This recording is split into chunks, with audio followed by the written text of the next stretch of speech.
Baltike. Ovdje imamo jedan prekrasan Arbor 230 iz 2003. U vrlo urednom stanju.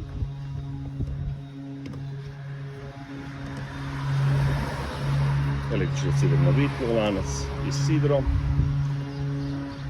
Otvor na krovu kormiladnice. Brisači su dupli.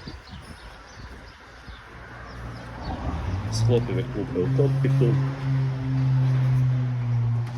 Komanda i kormilo u kokpitu.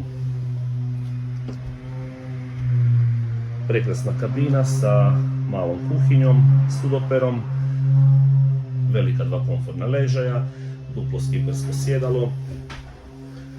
Novi Louvre 7 TS, Radio Ocean stanica, panel sa prekidačima,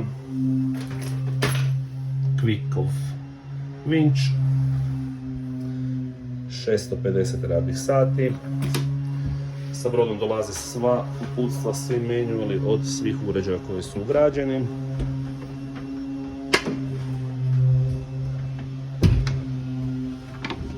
Upravo servisiran motor Nani 115.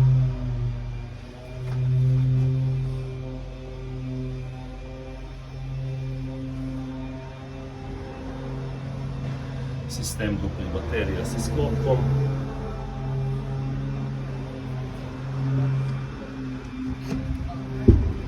Plovilo je privatno korišteno za ribolov, što se i vidi, znači stvarno je iznimno uredan, očuvan, čist. Tuš u kokpitu.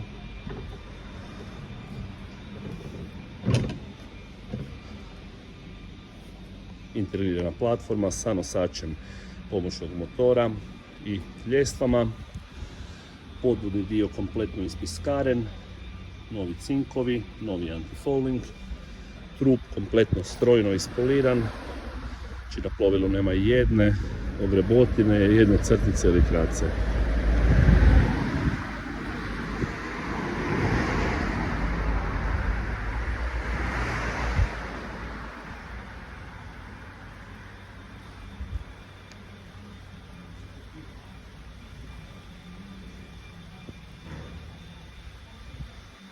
Plovilo se nalazi u našem prodajnom salonu u Zaprešiću, isporuka na destinaciju kupca je moguća.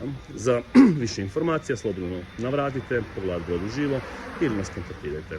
Hvala lijepa!